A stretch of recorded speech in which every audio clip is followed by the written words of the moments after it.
की खूब प्रशंसा की है, अपने आप को ईश्वर के प्रति समर्पित किया है। और अगर आप भी इस कविता के प्रति समर्पित होना चाहते हैं, ईश्वर की भक्ति करना चाहते हैं, ईश्वर की प्रशंसा करना चाहते हैं, तो आइए शुरू करते हैं। देखो, अब कैसे छूटे राम नाम रट लागी, प्रभु जी तुम चंदन हम पानी, जाकी अंग अंग बांस समानी। अब इन दो पंक्तियों में क्या बताया है, पहले आप सुन लो, ताकि जब मैं वर्ड टू वर्ड हिंदी करूं तो आपको और अच्छे से समझ में आए। रैदास जी इन दो पंक्तियों में कहते हैं कि मुझसे अब राम नाम छूटता नहीं है, अर्थात मेरा मन हमेशा राम नाम में लगा ही रहता है, उसकी रट लगी ही रहती है, अब मुझसे वो छूटेगी भी नहीं। इसके साथ साथ रैदास जी ईश्वर को अपने आप को समर्पित करते हुए कहते हैं कि हे ईश्वर तुम तो चंदन हो और हम यानी हमारे जैसे या मेरे जैसे मनुष्य पानी के समान हैं। जिस तरह से चंदन को अगर पानी में डाल दिया जाए ना, तो वो पूरे पानी में खुशबू ही खुशबू हो जाती है, यानी चारों तरफ वो खुशबू बिखेर देता है।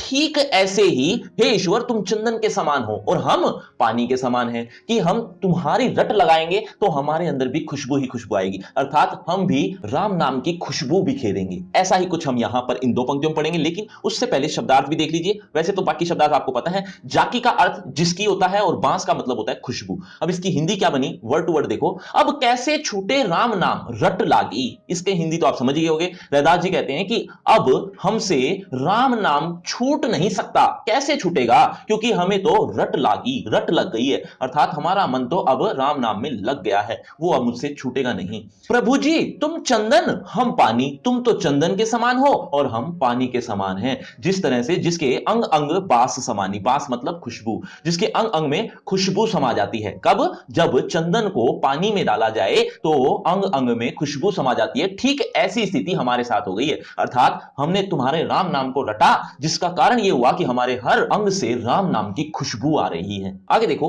प्रभु जी तुम घन बन हम मोरा, जैसे चितवन चंद चकोरा। प्रभु जी तुम दीपक हम बाती, जाकी ज्योति बरई दिन राती। अब इन दो पंक्तियों में क्या बताया, वो पहले सुनने से पहले आप ये बताओ बच्चों, कवि का नाम मैंने अभी थोड़ी देर पहले ही बताया था, एक बार जल्दी से कमेंट करके बताओ, देखना चाहता हूं कितने बच्चे ध्यान से सुन रहे हैं। देखो, अब इसमें दो पंक्तियों में क्या बताया है, ईश्वर को बादल के समान बताया है कि तुम तो बादल हो और हम मोर हैं। जिस तरह से मोर हमेशा बादल को तकता रहता है, देखता रहता है, या उसकी चाह रखता है, इच्छा रखता है, ठीक ऐसे ही हमारे साथ भी ऐसा ही है, हम तो तुम्हारी ही इच्छा रखते हैं। और आगे भी कुछ कहा है कि तुम चांद हम चकोर, मतलब जिस तरह से चकोर, चकोर एक पक्षी का नाम है, तो जिस तरह से चकोर पक्षी हमेशा चांद की तरफ निहारता रहता है, देखता रहता है, ठीक ऐसे ही हमारी स्थिति है कि तुम तो चांद हो और हम चकोर पक्षी के समान हैं। आगे भी कुछ कहा है कि जैसे तुम दीपक हो, तुम दीपक हो और हम बाती हैं। जैसे दीपक में बाती जलती रहती है, अर्थात उसी की लो से वो अपने आप को प्रकाशमान कर पाती है, ठीक ऐसे ही तुम दीपक हो और हम बाती हैं। ऐसा ही कुछ हम इन दो पंक्तियों में पढ़ेंगे, लेकिन पहले शब्दार्थ देख लीजिए। शब्दार्थ में घन का मतलब बादल है, मोरा मतलब मोर, चितवन माने देखना, चंद माने चांद, चकोरा की शब्दार्थ आपको आते होंगे। देखिए हिंदी, प्रभु जी तुम घन, तुम तो बादल के समान हो, और हम वन में, वन माने वन, जंगल, जंगल में मोर के समान है। जिस तरह से मोर बादल को ही तकता रहता है या उसकी चाह रखता है, ऐसे ही हम भी तुम्हारी चाह रखते हैं। और ऐसा ही कुछ आगे भी लिखा हुआ है कि जैसे चितवन चंद चकोर, जैसे चंद को यानी चांद को चकोर पक्षी देखता रहता है, हमेशा उसकी चाह रखता है, हमेशा उसको पाना चाहता है, ठीक ऐसे ही हम भी हे प्रभु तुम्हें पाना चाहते हैं। प्रभु जी तुम दीपक हम बाती, तुम तो दीपक के समान हो और हम उसमें जलती हुई बाती के समान हैं, जिसकी ज्योति हमेशा दिन रात उसी में ही जलती रहती है, अर्थात हमेशा राम नाम की हमें रट लगी ही रहती है, फिर चाहे दिन हो या रात हो। चलिए बच्चों आगे देखो, प्रभु जी तुम मोती हम धागा, जैसे सोनही मिलत सुहागा। प्रभु जी तुम स्वामी हम दासा, ऐसी भक्ति करे रे दासा।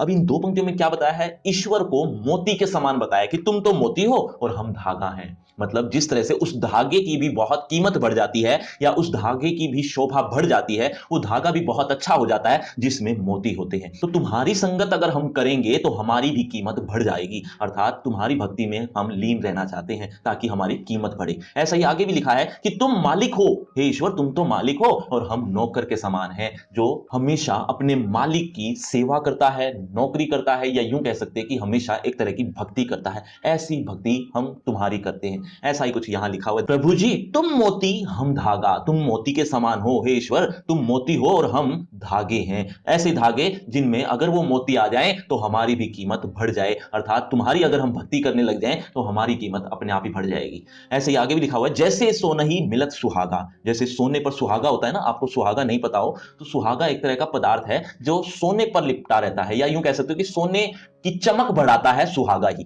तो जैसे सोने की चमक बहुत ज्यादा बढ़ जाती है सुहागा की वजह से, ऐसे ही हमारी चमक भी बढ़ जाती है। किसकी वजह से? तुम्हारी वजह से। तुम्हारी कौन? ईश्वर की वजह से। ऐसा ही अगली लाइन भी है, प्रभु जी तुम स्वामी हम दासा। तुम स्वामी हो और हम दास हैं। दास मतलब नौकर हैं। रैदास जी कहते हैं कि ऐसी भक्ति करे रैदासा, हम तो ऐसी भक्ति करते हैं, मैं तो तुम्हारी ऐसी भक्ति करता हूं जैसे तुम मालिक और मैं नौकर, जो भी आदेश करते हो। कौन करे गरीब निवाजू, गुसिया मेरा माथे छत्रु धरई। अब इन दो पंक्तियों में क्या बताया पहले सुन लो। कवि इन दो पंक्तियों में कहते हैं कि हे ईश्वर, तुम्हारे जैसा स्वामी हमने कभी नहीं देखा। तुम्हारे जैसा स्वामी और कौन होगा जो गरीबों का भी हमेशा भला करते हैं। मेरे स्वामी ने माथे पर मुकुट धारण किया हुआ है। ऐसा ही इन दो पंक्तियों में पढ़ेंगे, लेकिन पहले शब्दार्थ देख लीजिए। ऐसी लाल, लाल माने यहां पर स्वामी है, और कौन का मतलब कौन। निवाजू, निवाजू मतलब भला करने वाला। किसका भला? गरीब, गरीब का भला करने वाला।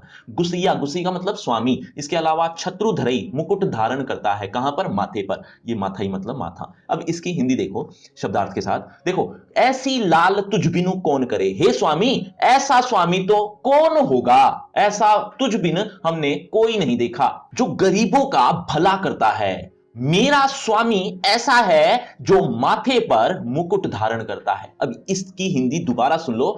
कवि कहते हैं कि मेरा स्वामी ऐसा है जो गरीबों का भला करता है, और इसके साथ साथ एक और खासियत बताई है। क्या कहा? कि मेरा स्वामी ऐसा है कि जो माथे पर मुकुट धारण किए हुए है। बच्चों, अभी थोड़ी देर पहले घन का मतलब बताया था मैंने। एक बार जल्दी से कमेंट करो, देखना चाहता हूं कितने बच्चे बहुत ध्यान से सुन रहे हैं।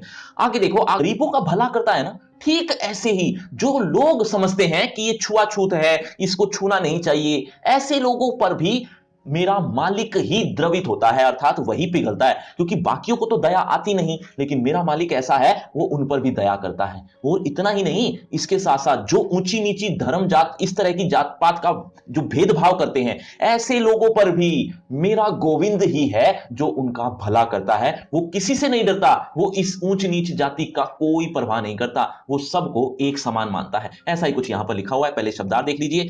छोटी मतलब छुआछूत। जगत कौ लागई, जगत कौ लागी का मतलब है संसार के लोगों को लगती है। तो जगत का मतलब संसार के लोगों को कहा है जगत, और कौ का मतलब को, और लागई माने लगती है। संसार के लोगों को लगती है क्या? छुआछूत। ऐसे लोगों को जो लगती है उन पर तू ही द्रवित होता है, तू ही पिघलता है। इसका मीनिंग यहां पर है ता पर, यानी उन पर। तू ही का मतलब तू ही, ढरई का मतलब होता है